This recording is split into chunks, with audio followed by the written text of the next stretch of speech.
مدارس زندہ باد، میرے مدارس زندہ باد، دینی مدارس زندہ باد، میرے مدارس زندہ باد، دیا ہے امن کا پیغام یہ دینی مدارس نے، دیا ہے امن کا پیغام یہ دینی مدارس نے، دیا ہے امن کا پیغام یہ دینی مدارس نے، دیا ہے امن کا پیغام یہ دینی مدارس نے۔ الحمدللہ الحمدللہ الذی لم یزل ولا یزال حیا قیوما حیا قیوما سمیعا قدیرا مدبرا بصیرا صلوات اللہ وسلامہ علی سیدنا محمد وعلی آلہ وصحبہ وبارک وسلم تسلیما کثیرا کثیرا اما بعد اعوذ باللہ من الشیطان الرجیم بسم اللہ الرحمن الرحیم شہر رمضان الذی انزل فیہ القرآن صدق اللہ العظیم۔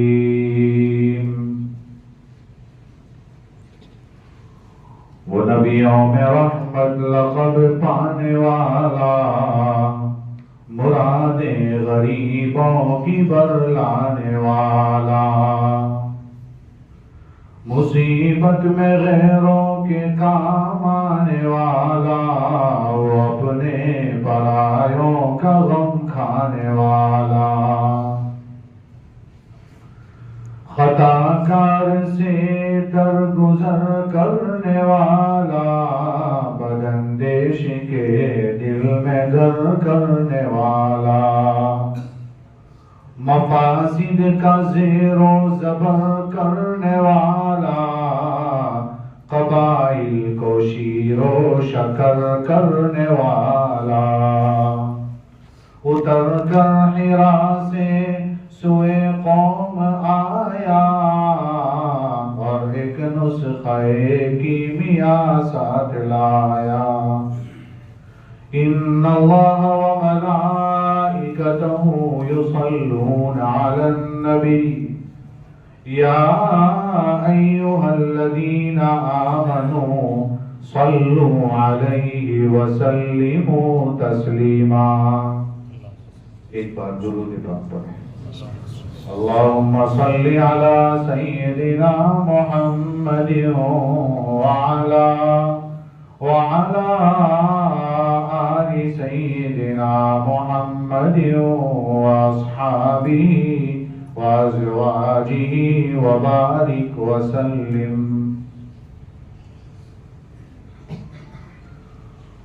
بزرگوں اور دینی بھائیوں،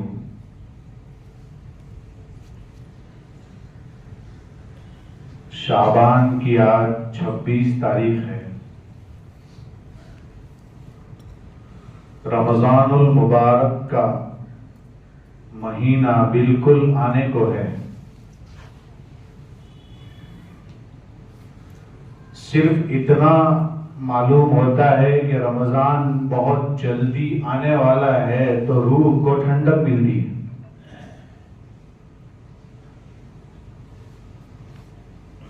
اس مہینے کی آمد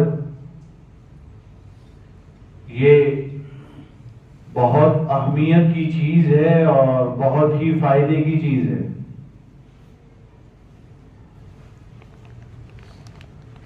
اس مہینے کی اتنی فضیلت اور اتنی اہمیت ہے کہ نبی کریم صلی اللہ تعالی علیہ وسلم اس مہینے سے پہلے یعنی شعبان کے مہینے میں کثرت سے روزے رکھا کرتے تھے، یعنی آپ تیار ہوتے تھے اور مہینے کے جانے کے بعد بھی آپ شوال کے 6 روزے رکھتے تھے۔ بعد میں بھی اہمیت تھی، پہلے بھی اہمیت تھی، سمجھ سکتے ہیں بیچ میں آنے والا مہینہ کتنا اہم ہے۔ خوش نصیبوں کو، خوش قسمت لوگوں کو رمضان کا مہینہ نصیب ہوتا ہے۔ خود غور کریں کہ پچھلے سال ان دنوں میں ہمارے ساتھ کتنے لوگ تھے، آج وہ قبرستان میں ہیں۔ یہ وہ مہینہ ہے جس مہینے میں انسان روٹھے ہوئے رب کو منا سکتا ہے، جس مہینے میں انسان سچی پکی توبہ کر سکتا ہے، جس مہینے میں انسان اپنی بیٹری ایسی چارج کر سکتا ہے کہ آنے والا پورا سال اس کا صحیح گزر جائے۔ اس لیے آپ صلی اللہ تعالی علیہ وسلم رمضان المبارک کے شروع ہونے سے پہلے ایک عظیم خطبہ دیا کرتے تھے، اور وہ خطبے کتابوں میں موجود ہے۔ حضرت سلمان فارسی رضی اللہ تعالیٰ عنہ سے وہ روایت ہے کہ جس میں آپ صلی اللہ تعالیٰ علیہ وسلم نے ایک لمبا خطبہ دیا، جس میں آپ نے رمضان المبارک کے احکام بتائے اور بتایا اس مہینے کی اہمیت کیا ہے۔ اس کا پہلا عشرہ رحمت والا ہوتا ہے، دوسرا عشرہ مغفرت والا ہوتا ہے، تیسرا عشرہ جہنم سے چھٹکارے کا ہوتا ہے۔ پہلا عشرہ ان بخشے بخشائے لوگوں کے لیے ہوتا ہے کہ جن کے گناہ پہلے ہی معاف ہو چکے ہیں، وہ پہلے ہی عشرے سے رحمت لوٹنا شروع کر دیتے ہیں۔ اور کچھ ہمارے جیسے لوگ ہوتے ہیں جنہوں نے گناہ بہت کیے ہوتے ہیں، وہ پہلے عشرے کے اندر روتا ہے، دھوتا ہے، معاملہ صاف کرتا ہے، تو پھر دوسرے عشرے میں اسے مغفرت کا پروانہ ملتا ہے۔ اور کچھ ایسے لوگ بھی ہوتے ہیں جنہوں نے بہت زیادہ گناہ کیے، نیکیاں ہی نہیں ہیں، وہ پہلے 2 عشرے میں روتا دھوتا ہے، صاف کرتا ہے اپنے آپ کو، تو تیسرے عشرے میں اسے جہنم سے چھٹکارا نصیب ہوتا ہے۔ یہ مہینے کی بہت اہمیت ہے۔ بہت مختصر وقت میں اس مہینے سے تعلق رکھنے والی چند چیزیں پیش کرتا ہوں۔ اس مہینے کے اندر سب سے زیادہ قرآن کریم کی تلاوت ہونی چاہیے، اور اس کے لیے تیار ابھی سے ہونا چاہیے۔ ہوتا یہ ہے کہ رمضان شروع ہوتا ہے، اس سے چند دنوں پہلے بلکہ مہینوں پہلے لوگ کہتے ہیں رمضان آ رہا ہے، آ رہا ہے، آ رہا ہے، اور رمضان لگ جاتا ہے تب تک بھی زبان پر یہی ہوتا ہے آ رہا ہے۔ پھر پہلا عشرہ ایسے ہی غفلت میں گزر جاتا ہے اور کچھ بھی نہیں کرتا، پھر کہتا ہے آگے دوسرے عشرے میں کروں گا۔ پھر دوسرا عشرہ بھی غفلت میں گزر جاتا ہے کہ طاق راتوں میں کروں گا، بڑی راتوں میں کروں گا، اور ایسا کرتے کرتے عید کا چاند نظر آتا ہے، اور جیسے ہی عید کا چاند نظر آتا ہے بہت سارے لوگ گلیوں میں خوشیاں مناتے ہیں، لیکن اللہ والوں کی چیخیں نکل جاتی ہیں، اور صرف اس بنیاد پر کہ پتہ نہیں آئندہ یہ مہینہ نصیب ہوگا کہ نہیں ہوگا۔ اس لیے ابھی یہ مہینہ سر پر لگا نہیں ہے، لیکن اس سے پہلے اپنے آپ کو تیار کرنا ہے۔ تیار کرنے کا مطلب کیا ہوتا ہے؟ تیار کرنے کا مطلب یہ ہوتا ہے کہ اپنے جسم میں کوئی بیماری ہو تو وہ دوائی کے ذریعے سے اپنے جسم کو تندرست بنا لیں، تاکہ آنے والے مہینے میں کوئی کمی نہ رہ جائے اور کوئی تلاوت میں کمی نہ رہ جائے۔ ہم لوگ تیاری کا مطلب کیا سمجھتے ہیں؟ ہم لوگ تیاری کا مطلب یہ سمجھتے ہیں بازار میں شاپنگ کرو، فریز میں بھرو اور تیاری کر لو۔ میں سمجھتا ہوں یہ بھی کچھ حد تک ٹھیک ہے کہ رمضان کے مہینے میں دوڑ بھاگ نہ کرنی پڑے، سب کام ابھی سے کر لینے چاہیے چاہے وہ کپڑے سے تعلق رکھنے والی چیز ہو، چاہے پھر وہ گھر کی خریدی ہو، سب کچھ تیار کر کے رکھ دینا چاہیے تاکہ رمضان کی مبارک گھڑیوں میں ادھر ادھر گھومنا نہ پڑے۔ یہ کام پہلے سے کر لینا چاہیے۔ اور قرآن کی تلاوت ابھی پاؤ پارا پڑھتے ہیں تو آدھا پارا کر دینا چاہیے، آدھا پارا پڑھتے ہیں تو ایک پارا کر دینا چاہیے، ایک پارا کرتے ہیں تو 2 پارا کر دینا چاہیے۔ اور قرآن کی تلاوت میں اضافہ ہو۔ پچھلے رمضان میں اگر ہم نے 1 قرآن پڑھا ہے تو اس سال 2 ہونے چاہیے، 2 پڑھے ہیں تو اس سال 4 ہونے چاہیے، 4 پڑھے ہیں تو 8 ہونے چاہیے۔ اس کی فکر ہو، 1 2 2 3 3 کا اضافہ ہو۔ قرآن کی تلاوت کثرت سے ہونی چاہیے، جیسا کہ حضرت شیخ رحمت اللہ علیہ نے فضائل اعمال میں تفصیل سے نقل کیا ہے کہ پہلے لوگوں کی تلاوت کیسی ہوا کرتی تھی، کیسی ہوتی تھی۔ امام ابو حنیفہ رحمت اللہ علیہ دن کا 1 قرآن پڑھتے تھے، رات کا 1 قرآن پڑھتے تھے۔ امام شافعی رحمت اللہ علیہ دن کا 1 قرآن پڑھتے تھے، رات کا 1 قرآن پڑھتے تھے۔ ہم تو یہ خواب ہی دیکھ سکتے ہیں کہ دن کا قرآن میں رات کا قرآن صرف بول سکتے ہیں۔ اللہ تعالیٰ نے ان کے اوقات میں اتنی برکت رکھی تھی کہ وہ اتنی تلاوت کر لیا کرتے تھے۔ ہم صرف اتنا کہتے ہیں 5 پارے تلاوت تو کیجیے، 5 نمازوں میں 5 پارے تو پڑھیے، اتنا بھی نہیں کر سکتے۔ ہمارے پاس رمضان جیسے مبارک مہینے میں بھی باہر گپ شپ کرنے کا وقت ہوتا ہے، چبوتروں پر بیٹھ کر غیبت کرنے کا وقت ہوتا ہے، ادھر ادھر کی بکواس کا وقت ہوتا ہے۔ رمضان جیسے مبارک مہینے میں بھی بازاروں میں گھومنے کا وقت ہوتا ہے، نہیں ہوتا ہے تو قرآن کریم کی تلاوت کا وقت نہیں ہوتا ہے۔ اس لیے اس مہینے میں قرآن کریم کی تلاوت کثرت سے کرنی چاہیے، اس کا پہلا حکم ہے۔ پہلی فکر ہے رمضان کو قرآن کے ساتھ بہت جوڑ ہے، اس لیے قرآن کی آیت جو خطبے میں پڑھی تھی، شہر رمضان الذی انزل فیہ القرآن، رمضان وہ مہینہ ہے جس میں قرآن کریم نازل کیا گیا۔ سرکار دور کیا کرتے تھے جبرائیل علیہ السلام کے ساتھ، معلوم ہوا اس مہینے کی بہت زیادہ اہمیت ہے اور اس مہینے کو قرآن کریم کے ساتھ بہت زیادہ جوڑ ہے۔ خوب تلاوت کرنی چاہیے اور اپنی تلاوت میں زیادہ سے زیادہ اضافہ کرنا چاہیے۔ یہ پہلا کام ہے رمضان میں کرنے کا۔ رمضان میں دوسرا کام روزہ رکھنا ہے۔ آپ جانتے ہیں روزے کا مسئلہ کیا ہے؟ روزہ ہر ایک پر فرض ہے، مسافر پر فرض نہیں ہے، لیکن مسافر کو بھی یہ کہا گیا ہے کہ رکھے تو اچھا ہے، وَأَن تَصُومُوا خَيْرٌ لَكُمْ، روزہ رکھ لو تو تمہارے لیے بہتر ہے۔ ہاں گنجائش بھی ہے، چاہے وہ اے سی میں سفر کرتا ہو تب بھی روزہ نہ رکھے تو چلے گا، لیکن رکھ لے تو کیا مسئلہ ہے؟ اس لیے کہ یہ جو مبارک گھڑی ہے وہ دوبارہ نہیں آنے والی ہے۔ اس لیے میرے بھائیوں، ہم میں سے بہت سارے جوان ایسے ہیں جن کو بازار میں کھڑے رہتے ہوئے کوئی دقت نہیں ہوتی، لیکن ذرا سی پرابلم آتی ہے روزہ چھوڑ دیتے ہیں۔ عجیب بات ہے، روزہ نہیں چھوڑنا چاہیے۔ آپ اپنے علاقے کا جائزہ لیجیے، آج کل یہ نظر آ رہا ہے کہ سر عام بازار میں لوگ گول گپے کھاتے ہیں رمضان میں، اور انہیں کوئی دقت نہیں ہوتی، کوئی تکلیف نہیں ہوتی، اور بلا تکلف کھاتے ہیں، اور ان کو یہ محسوس نہیں ہوتا کہ کہیں اللہ کا عذاب نہ آ جائے۔ سوچنا چاہیے، اللہ نے اتنی طاقت دے رکھی ہے، رمضان کا روزہ کیسے چھوڑ دیتا ہے؟ میرے بھائیوں، رمضان کا روزہ نہ چھوڑیں، اور جان بوجھ کر چھوڑتے ہیں، بہت بڑا گناہ ہے رمضان کے روزہ چھوڑنے کا، یہ فرض ہے، اس میں کوئی گنجائش نہیں ہے۔ اس لیے پورے 30 روزے رکھنے کا عہد کریں، وعدہ کریں، اللہ کے سامنے ارادہ کریں، کوشش کریں۔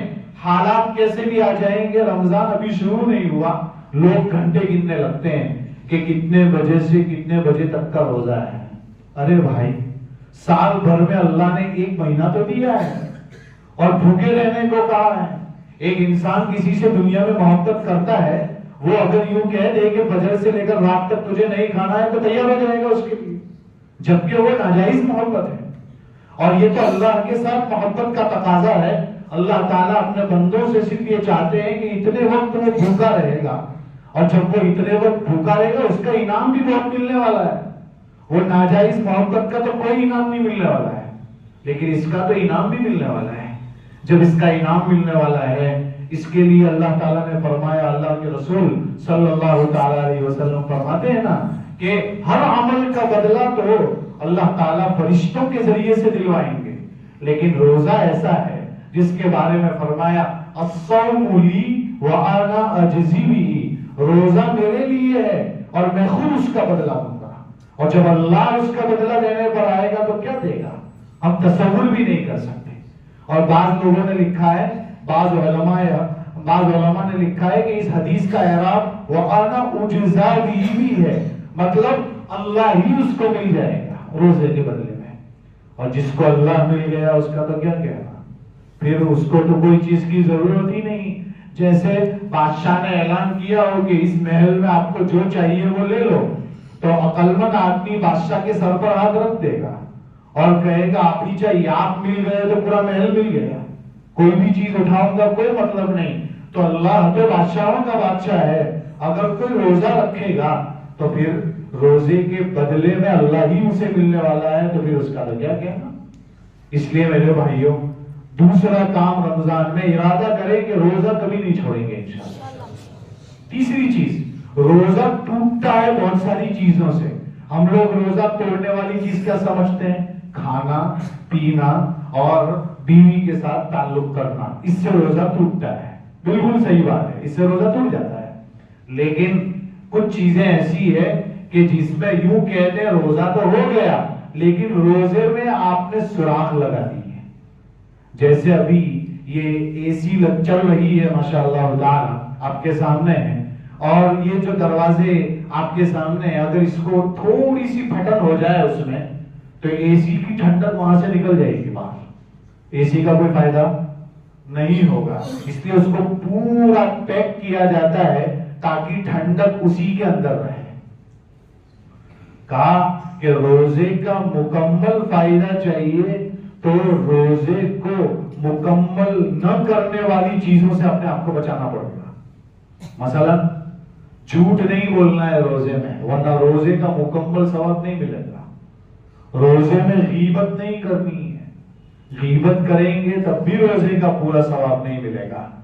ایسے ہی روزے میں گالی گلوچ نہیں کرنا ہے، روزے میں لڑائی جھگڑے نہیں کرنا ہے. روزے کی حالت میں جتنا ہو سکے گناہ صغیرہ اور گناہ کبیرہ سے اپنے آپ کو پاک رکھنا ہے. اگر یہ کریں گے تو پھر روزے کا مکمل ثواب ملے گا. اس لیے رمضان میں کوشش کریں کہ کسی کے ساتھ لڑائی جھگڑا نہ ہو، کوشش کریں کہ اپنے آپ کو دوسروں سے الگ تھلگ رکھیں، کوشش کریں کہ یکسو رہیں، کوشش کریں کہ اپنا بہت سارا وقت مسجد میں لگائیں، بہت سارا وقت تلاوت میں لگائیں، بہت سارا وقت درود اور استغفار میں لگائیں، بہت سارا وقت جنت کی طلب میں اور جہنم سے پناہ مانگنے میں لگائیں. کوشش کریں تاکہ آپ کا رمضان صحیح گزر جائے، ہم سب کا رمضان صحیح گزر جائے. میرے بھائیوں، یہ جو حالات چل رہے ہیں، ان حالات کے بیچ میں اللہ نے رمضان ہمیں دیا ہے. اگر ابھی بھی ہم نے اپنے رب کو راضی نہیں کیا، مستقل آگے کے حالات کیسے ہمیں پتہ نہیں ہے. یہ چھوٹے چھوٹے بچے سامنے نظر آ رہے ہیں، یہ بڑے ہوں گے کون سے فتنے دیکھیں گے، ہمیں تو ڈر لگ رہا ہے. اس وقت ہم جو کچھ دیکھ رہے ہیں، آگے کیا کیا دیکھ سکتے ہیں، کیا کیا سامنے آئے گا اور ان لوگوں کو کیا کیا چیلنجز کا سامنا کرنا پڑے گا. اس سے پہلے اپنے آپ کو اور اپنی نسلوں کے ایمان کو بچانے کی فکر کرتے ہیں.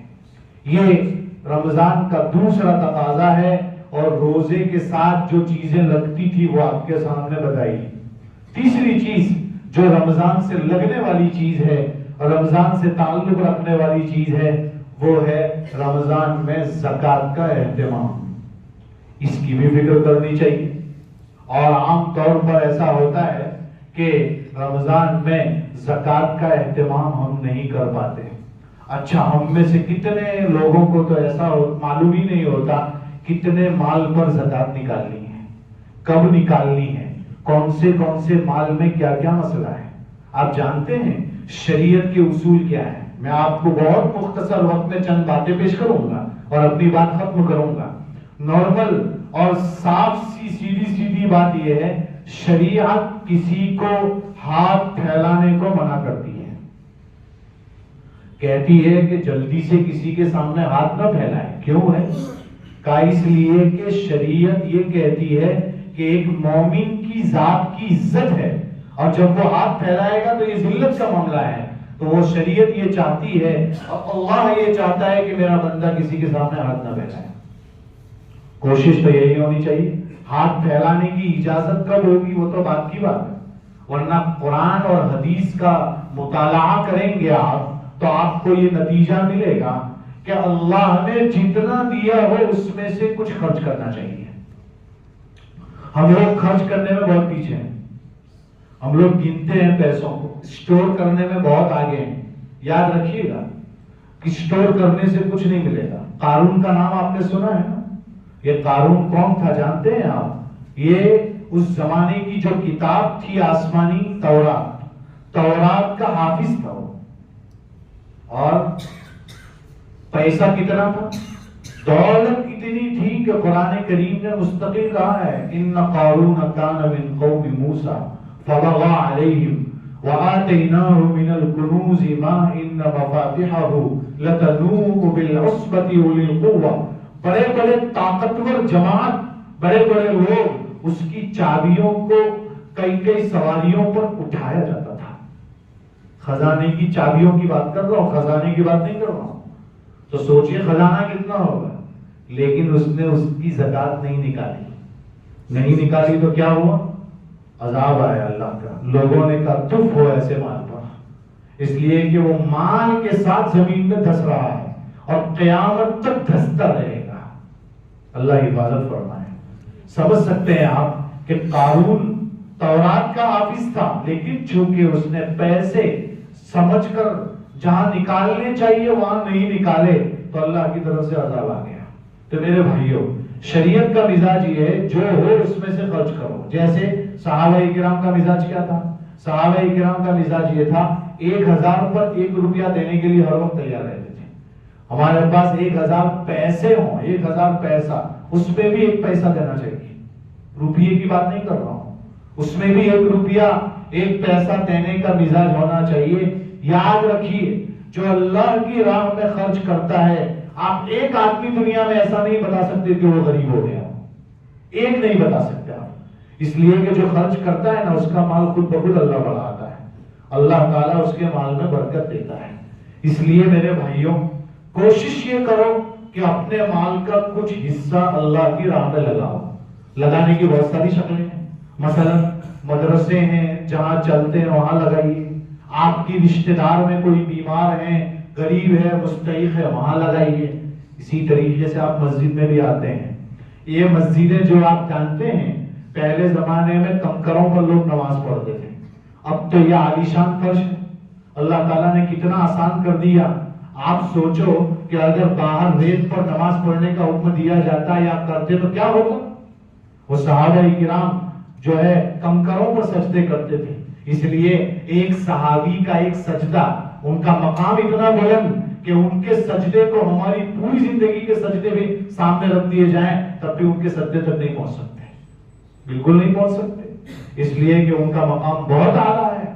ہم کو اللہ تعالیٰ نے اتنی عالیشان مسجد دی، اور پھر اس عالیشان مسجد میں آسان کیا ہو گیا؟ چاہے کتنی بھی سخت گرمی ہو، آپ مسجد میں آئیں گے تو آپ کو ٹھنڈک نظر آئے گی. اور جب ٹھنڈک نظر آئے گی تو یہ مسجد والوں نے جو کام کیا ہے، آپ کو لگتا ہے کہ یہ فری میں ہوتا ہے. فری میں نہیں ہوتا، پیسوں میں ہوتا ہے. یہ کام کئی روپیوں میں ہوتا ہے. اور کتنے پیسے ہوتے ہیں تو وہ تو آپ کسی اے سی والے کو جا کر پوچھئے کہ ایک اے سی کتنے کی آتی ہے اور کتنے ٹن پر کتنے پیسے ہوتے ہیں. ٹن بڑھتے ہیں تو کتنے پیسے ہوتے ہیں. کمپنی کیسی ہوتی ہے تو کیا کیا ہوتا ہے. یہ اے سی جو ہے لگی ہے آپ کے سامنے. ہمارا فرض بنتا ہے ہم اس جو ہے فرش سے فائدہ اٹھاتے ہیں، مسجد کے پنکھوں سے فائدہ اٹھاتے ہیں، مسجد کی اے سی سے فائدہ اٹھاتے ہیں، مسجد کے نل کے پانی سے فائدہ اٹھاتے ہیں، استنجا خانوں سے فائدہ اٹھاتے ہیں. ہمارے گاڑے پسینے کی للہ کمائی مسجد میں لگنی چاہیے اور اس کی کوشش کرنی چاہیے کہ ہم جب یہاں نماز پڑھتے ہیں تو ہمارا کچھ نہ کچھ پیسہ مسجد میں لگ جانا چاہیے. اس لیے آپ حضرات سے درخواست کرتا ہوں کہ یہ نئے اے سی لگے ہیں اور تقریباً 4.5 لاکھ روپے کے لگے ہیں. 1 لاکھ روپے کے قریب تو جو ہے جمع ہو گیا ہے, بقیہ 3.5 لاکھ روپے ابھی جمع کرنے کے باقی ہیں. مسجد کے ذمہ داروں کو ڈھونڈ کر آپ ملیں اور ہو سکے تو اپنا پیسہ وہاں پہنچائیں, امام صاحب سے ملیں, رابطہ کریں, کوشش کریں اور اپنا پیسہ جلد از جلد جمع کرائیں. چونکہ ہم اس مسجد سے فائدہ اٹھاتے ہیں تو مسجد مقروض بھی نہیں رہنی چاہیے. ہماری ذمہ داری ہے کہ ہم جلدی سے جلدی مسجد کے ٹرسٹ کو مقروض نہ کریں, کسی طریقے سے وہ پیسے ادا کریں تاکہ یہ بجٹ پورا ہو جائے اور آپ مسجد سے اچھے طریقے سے فائدہ اٹھا سکیں. یہ آپ سے اپیل ہے. بہرحال میں نے بات یہاں شروع کی تھی زکوٰۃ کے تعلق سے. زکوٰۃ دینی چاہیے اور کوشش کرنی چاہیے کہ آپ کے پاس کتنا سونا ہے, کتنی چاندی ہے, آپ کا بزنس میں کتنا مال ہے اور آپ نے بینک میں کتنا پیسہ جمع کر کے رکھا ہے. ان سب چیزوں کو لے کر اپنے امام صاحب سے, اپنے علماء سے, کسی عالم سے جس سے آپ کا تعلق ہو, آپ اس سے رابطہ کر کے پوچھیں میری زکوٰۃ کتنی نکلتی ہے اور مجھے کتنی زکوٰۃ نکالنی ہے. اگر آپ اتنا پوچھیں گے تو نقصان نہیں ہوگا اور رمضان کے اعتبار سے زکوٰۃ نکالو گے تو کبھی بھی آپ کے ذمہ زکوٰۃ باقی نہیں رہے گی. اسلامی مہینوں کے اعتبار سے زکوٰۃ نکالنی چاہیے. اس لیے ان مہینوں میں آپ زیادہ سے زیادہ اپنی زکوٰۃ نکالیں تاکہ آپ کا مال پاک ہو جائے. بہرحال جو ہے بات میں نے یہاں سے شروع کی تھی کہ رمضان میں کرنے کے کچھ کام ہیں. اس میں ایک قرآن کی تلاوت ہے, نمبر 2 روزے کا اہتمام ہے, نمبر 3 روزے کو توڑنے سے بچانا ہے, مثلا غیبت سے, چغلی سے, جھوٹ سے, ان سب چیزوں سے روزے کو بچانا ہے. اور نمبر 4 زکوٰۃ کے مسائل علماء سے پوچھنے ہیں کہ بھائی زکوٰۃ کن کن وقت پر کس کس وقت میں نکالنی ہے, کون سے مال پر زکوٰۃ ضروری ہے. شوہر بیوی کی زکوٰۃ الگ الگ نکلتی ہے, یہ نہ سمجھیں کہ بیوی کی زکوٰۃ نکل گئی شوہر کی بھی نکل گئی. شوہر کے پاس مال ہے وہ الگ گننا ہے, بیوی کا مال الگ گننا ہے. لوگوں کو یہ غلط فہمی ہے, لوگ سمجھتے نہیں ہیں اس کو. پھر سونا کتنا ہو تو زکوٰۃ, چاندی کتنی ہو تو زکوٰۃ, آپ کی دکان میں کتنا مال ہے, کتنے پیسے پر زکوٰۃ نکالنی ہے, پوچھے تو صحیح, علماء سے رابطہ تو کریں, تب آپ کو پتا چلے گا کہ میرے مال میں یہ بے برکتی کیوں ہو رہی ہے. آج کیوں ایسا ہو رہا ہے کہ کماتا ہوں چلا جاتا ہے, کماتا ہوں چلا جاتا ہے, اس لیے کہ ہم زکوٰۃ ہی نہیں نکالتے. کچھ اللہ کی راہ میں خرچ کریں, صدقہ کرنا بھی سیکھیں, زکوٰۃ نکالنا یہ فرض ہے. کچھ اپنے جیب سے اللہ کے لیے دوسرا کچھ نکالنا سیکھیں, صدقہ کریں. صدقہ اللہ کے غصے کو ٹھنڈا کر دیتا ہے. بہرحال یہ چند بکھری باتیں آپ کے سامنے میں نے پیش کی اور یہی تقاضا ہے. یہ جو مہینہ ہے اس کی قدردانی ہم کو کرنی چاہیے, زیادہ سے زیادہ اپنے آپ کو مسجد سے جوڑنا چاہیے. تراویح ہوتی ہے, ایک بھی تراویح ہماری چھوٹنی نہیں چاہیے. امام کے پیچھے پہلے دن ایسا ہوتا ہے کہ جگہ نہیں ملتی, کہاں کھڑا رہوں گا. 2 دن 3 دن, چوتھے دن تو پھر اندر بھی جگہ مل جائے گی آپ کو. کیوں؟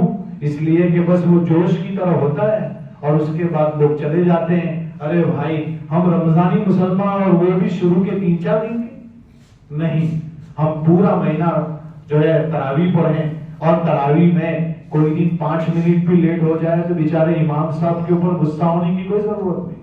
وہ تو قرآن ہے, آپ مصلی پر آ کر ایک بار سورہ فاتحہ تو پڑھ کے دیکھیں, پتا چلے گا کیسے ہوتا ہے. اس لیے ایک بہت بڑی ذمہ داری ہے. ایک مہینہ آتا ہے, اس مہینے کی قدر کریں اور اس مہینے کو لوٹیں. اپنے آپ کو اتنا تیار کریں کہ بیٹری ایسی چارج ہو جائے کہ پورے سال میں ایک بار بھی ڈاؤن نہ ہو, لو نہیں ہونی چاہیے. کہتے ہیں نا جس کا جمعہ صحیح گزر گیا اس کا پورا ہفتہ صحیح گزرتا ہے. تو کہا جس کا رمضان صحیح گزر گیا اس کا پورا سال صحیح گزرتا ہے. اللہ والے 6 مہینے رمضان آنے کی دعا کرتے ہیں تو رمضان کے بعد والے 5 مہینے اللہ والے رمضان کے قبول ہونے کی دعا کرتے ہیں. ہمیں چاہیے کہ اس مہینے تک اللہ تعالیٰ سے ہم دعا کرتے ہیں عافیت کے ساتھ رمضان میں پہنچا دیں اور اللہ تعالیٰ ہمیں رمضان کی قدردانی نصیب فرمائے. جو باتیں کہی گئی ہیں ہم سب کو اللہ تعالیٰ عمل کرنے کی توفیق عطا فرمائے. آمین. وآخر دعوانا ان الحمدللہ رب العالمین.